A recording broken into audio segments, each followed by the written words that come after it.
റസ്മിനെ ഇപ്പൊ നന്നായിട്ട് ആക്കിയിട്ടുണ്ട് അർജുനും ശ്രീതു അങ്ങോട്ടും ഇങ്ങോട്ടും പില്ലൊക്കെ എറിഞ്ഞോണ്ട് അവിടെ ഇരിക്കുവായിരുന്നു ഈടെ അവിടെ. അപ്പോഴാണ് റസ്മിൻ അതിലോട്ട് വരുന്നത്. അപ്പൊ അർജുൻ പറയാ നമ്മളെയൊക്കെ അറിയോന്നൊക്കെ ചോദിക്കും. അതായിട്ട് റസ്മിൻ അവിടെ വന്നിരിക്കുവാണ്. അല്ല എനിക്കൊരു ഇതുണ്ടോ അതെന്നാന്ന് ചോദിച്ചാൽ അവരുടെ രണ്ടുപേരുടെ ഇടയിൽ ഇരുന്നിട്ട് അതൊരു കുഴപ്പമാണല്ലോ, അപ്പൊ അതാന്നൊക്കെ പറയുന്നുണ്ട്. ഏതാന്ന് മനസ്സിലായെന്നൊക്കെ അർജുനോട് ചോദിക്കുമ്പോൾ അർജുൻ പറയും ആ മനസ്സിലായി എന്ന് പറയും. റസ്മിൻ ഉദ്ദേശിക്കുന്നത് ഗബ്രിയുടെയും ജാസ്മിന്റെ ഇടയിൽ ഇരുന്നിട്ട് റസ്മിന് നെഗറ്റീവ് ആയല്ലോ, അതുകൊണ്ടാണ് നിങ്ങളുടെ ഇടയിലേക്ക് വരാത്തതെന്നാണ് പറയുന്നത്. എന്നിട്ട് റസ്മിൻ പറയുകയാണെങ്കിൽ നിങ്ങളുടെ രണ്ടുപേരുടെ കാര്യമാണെങ്കിലും ആരെങ്കിലും ഒക്കെ ചോദിക്കും നിങ്ങളുടെ ഇടയിൽ ഇരുന്നാലും എന്നൊക്കെ ഉള്ള രീതി പറയും. ശ്രീതു ഇപ്പൊ പറയുന്നുണ്ട് ഞങ്ങളുടെ രണ്ടുപേരുടെ കാര്യം എന്താണെങ്കിലും എന്നോട് ചോദിക്കാൻ പറ, അല്ലാണ്ട് ആരുടെങ്കിലും അടുത്താണോ ചോദിച്ചുകൊണ്ട് നടക്കട്ടെ, നേരെ ഒന്ന് ചോദിക്കട്ടെ എന്നൊക്കെ പറയുന്നുണ്ട്.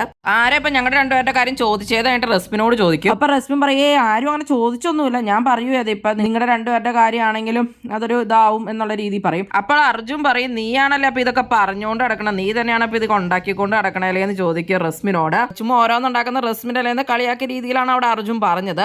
ശരിക്കും പറഞ്ഞാൽ റസ്മിനാണ് ഇപ്പൊ ഇവരുടെ ഇടയിൽ ഇരുന്ന് കളിക്കുന്നത്. ശരിക്കും എങ്ങനെയാണെന്ന് വെച്ചാൽ ആദ്യം ഗബ്രി ജാസ്മിൻ കോംബോ അത്യാവശ്യം സംഭവമായിട്ട് പ്രേക്ഷകരുടെ ഇടയിൽ എത്തുന്ന പറഞ്ഞപ്പോൾ പുള്ളിക്കാരി അതിന്റെ ഇടയിൽ കയറിയിരുന്നു.